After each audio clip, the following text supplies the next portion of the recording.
welcome to the Roar Rogers tutorial channel. Thank you for watching. So in part 1, I showed you how to download PokeMMO the client. In part 2, I showed you the basic workings of the forms. And in part 3, I showed you TeamSpeak. But what happens if I tell you all that you can mod your own client?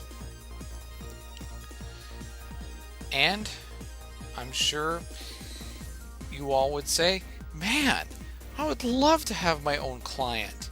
Well, this is what the video is going to be about. You and your client, specialized to you. Now, how do you change your client? Well, let's get to the, or let's go ahead and pull up the client customizations, which is a specific section I left out of my forms tutorial because I wanted to cover this in a completely separate video. So let's see. How do you download a IPS or... Alright. Well, first off, let's go and go into the IPS. So I will be right back. Alright, so I am back. And Lunar IPS is what you need to click. And this is what the screen will look like. Now, we're going to download Rachel Lucario's party icons, which will help us here, and she gives us a link on downloading Lunar IPS, and I'll go ahead and provide all these links in the description below. So we're gonna download this. As you can see, the little arrow here, and then we're going to open it in the download file. So I'm going to show you how to apply a patch, and I'm going to go and move it over to the music section so that way you all can see how to do it. So I'll be right back. Okay, so here's the Pokedex, and as you can see, there are the original Heart Gold, or sorry, the original Fire Red and Leaf Green sprites, which what we're going to do is that we're going to change these sprites from the original Fire Red Leaf Green sprites into a vibrant, fresh X and Y look. So let's go ahead and do that right now with Rachel Lucario's patch. We will be right back. So we're going to apply a patch here, and I'm gonna go ahead and get the party icons. So I'll be right back again. Alright, so I'm back. Let's go ahead and apply this patch. We're gonna open this from the for the Lunar IPS to read, and then we need to find our Fire Red ROM. So we're going to patch it, and then we're gonna log in. So I'll be right back to test out the IPS and see if the sprites changed. Okay, so I'm back. Let's go ahead and see if the party icons changed. Oh, there we go. Party icons have changed. That's according to the IPS. Now, At first it could seem just a little glitchy, but don't worry. These are just visual glitches, nothing really major. The client will get used to the patch. Alright, so let's go ahead and do something a little harder and implement not just icons but a background.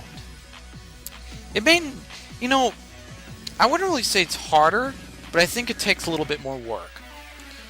So let's go ahead and look at the criteria. By the way, all this is going to be in the description below. Everything that I show is going to be in the description below.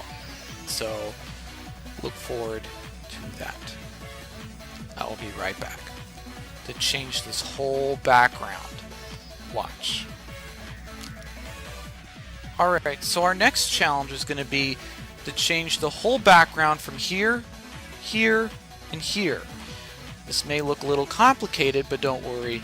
The creator of this patch did send a download link. So let's go ahead and download it. And while it's loading, what is the mechanics of an IPS patch? Well, it changes the game's background to make it interesting. What it does is that it replaces all the tiles and the background. And for instance, if there's about, I don't know, 50 to 60 tile spots in some place like Vermilion, for instance, the creators could take those patches and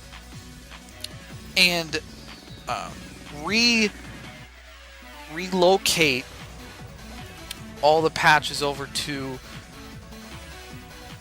a homemade tile, which will mean a different floor mat. A good example of this is grass. The grass patch. The original Fire Red and Leaf Green patch, or grassy patch,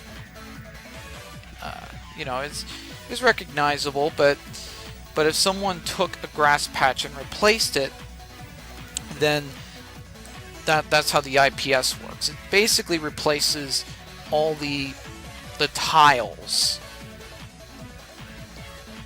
to match up the patch. So we will be right back once this gets completed. I'm back now. So sometimes people who make these patches are going to make it via Mega Sync, which we're going to download it through the not the Mega Sync here, but we're going to download it through the browser. So I'll be back once. Oh, it's going a little fast. Yeah, so I guess there's no real break, so well, actually there is going to be one break. I need to move this patch over to the music file, so I'll be right back. Alright, so we're back, and we're going to do something completely radical. We're going to apply the lost property patch, and it's going to go to the Fire Red. So we're going to go into the Fire Red ROM, and then this is going to be patched. Alright, so let's go ahead and log into the client and let's see how it changed. There we go. We're back, and we radically changed the ROM. Like I said, the tiles were replaced, and the client has to get used to the tile format. But once it does, it'll be a little less buggy. So let's go ahead and go on to the harder stuff. I mean, this is just way too easy. I mean, I gotta just download the Lunar IPS and then just patch up Fire Red and you're good to go. So let's go ahead and let's go ahead and cover the GUI and how to download that. And as of now, this is the only GUI I could successfully download. And if you want to see it, it's right here. Like I said, this is the only GUI that I could successfully download. So, well, actually, with the help of Darkshade, I was able to download this just as a test. But yeah, as you all can see, I downloaded the file here, which is going to be like, it looks like a white sheet of paper.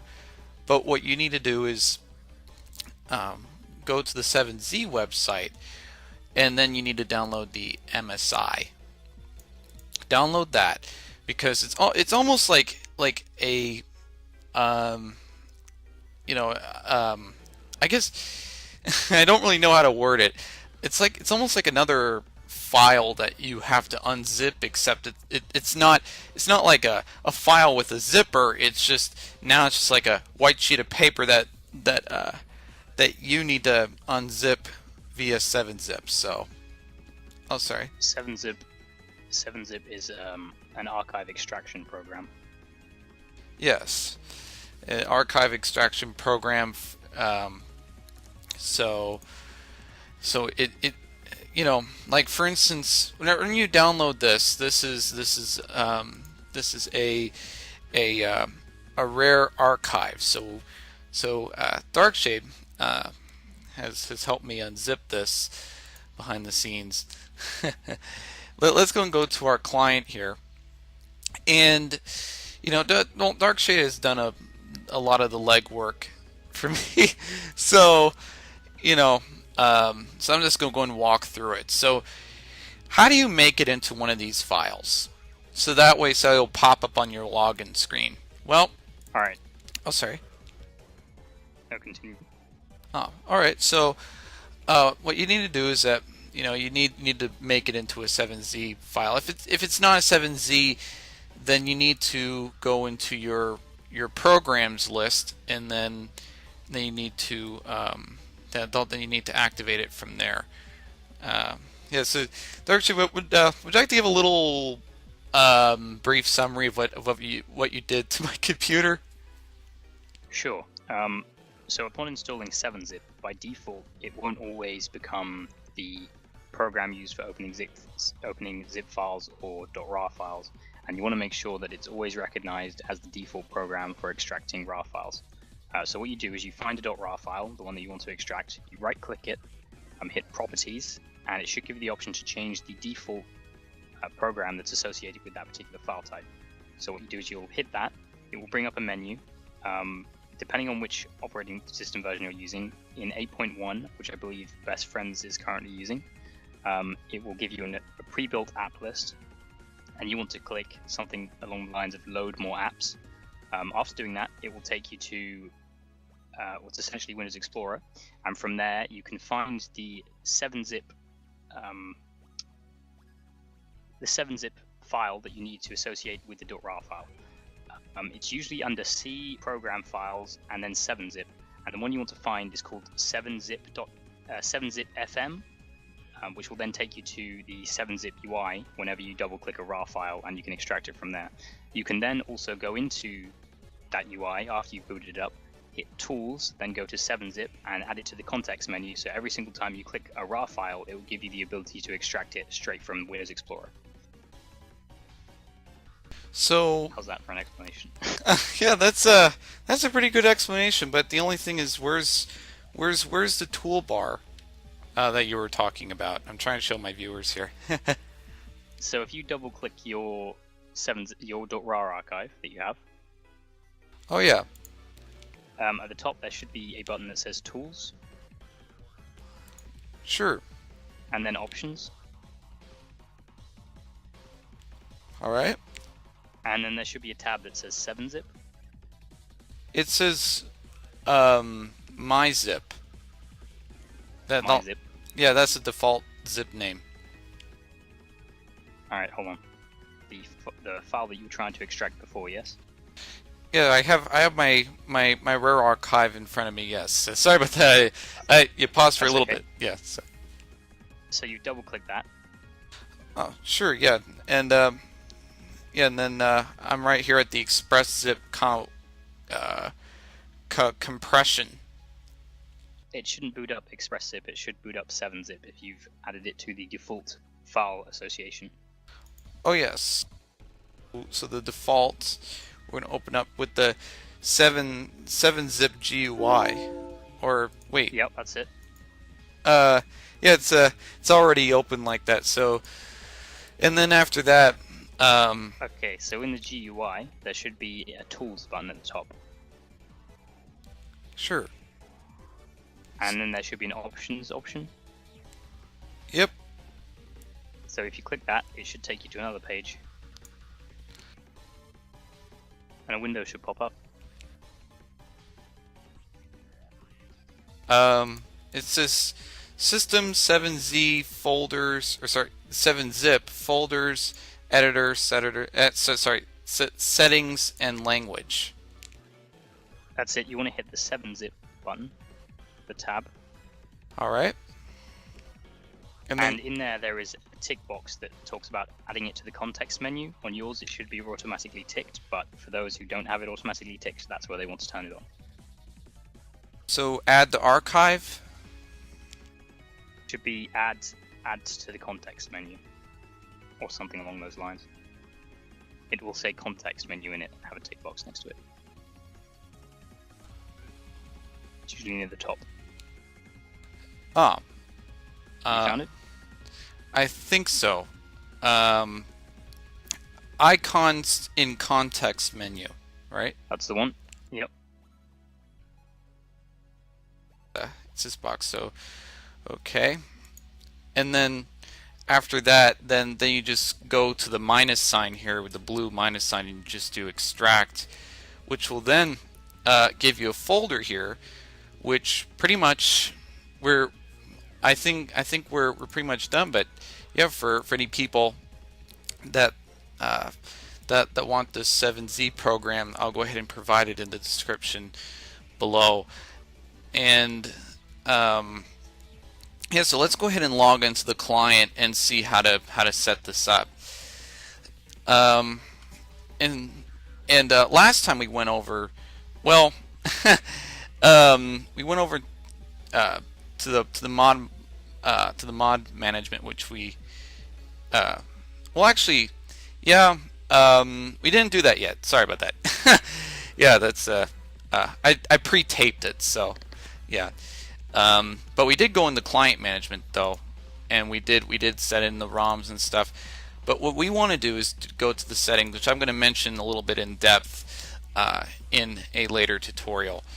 I have that on my agenda list. Anyways, so here's the themes, here's the default dark, the default light, and then here's the theme we downloaded as kind of like a test.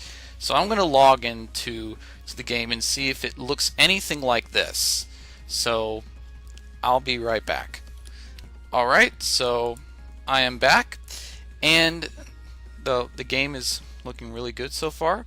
Let's go into the Pokedex here.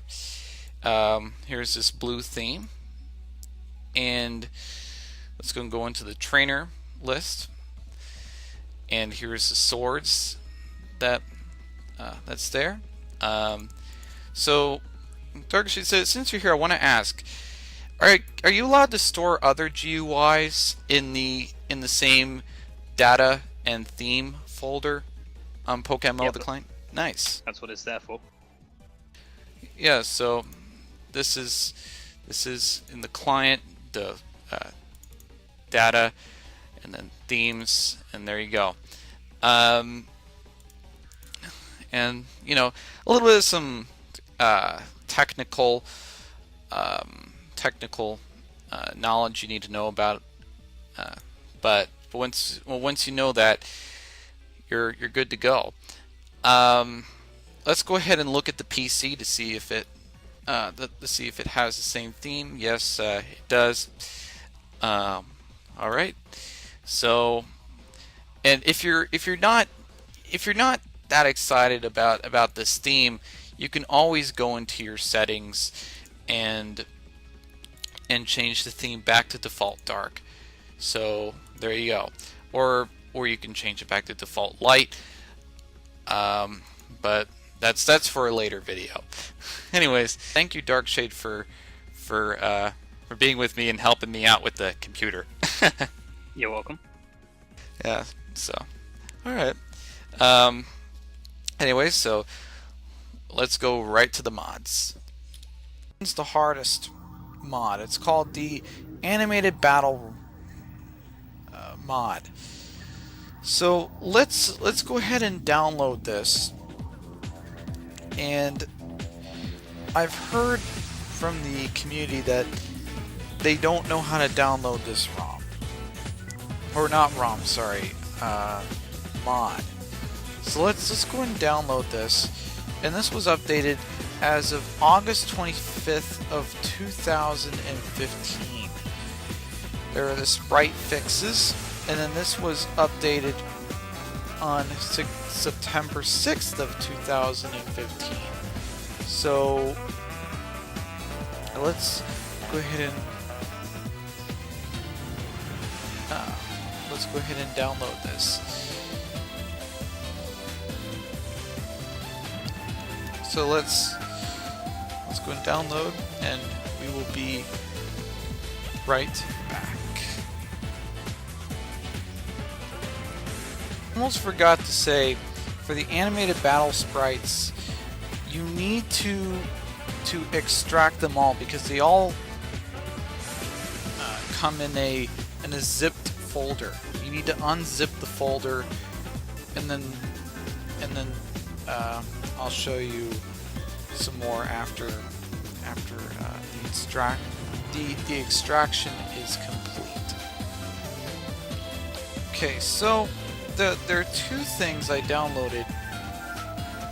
One was the mod itself, and the other one is the Battle Zoom mod, which is right here. So I'm going to log into the client to see if anything changed. So I will be right back.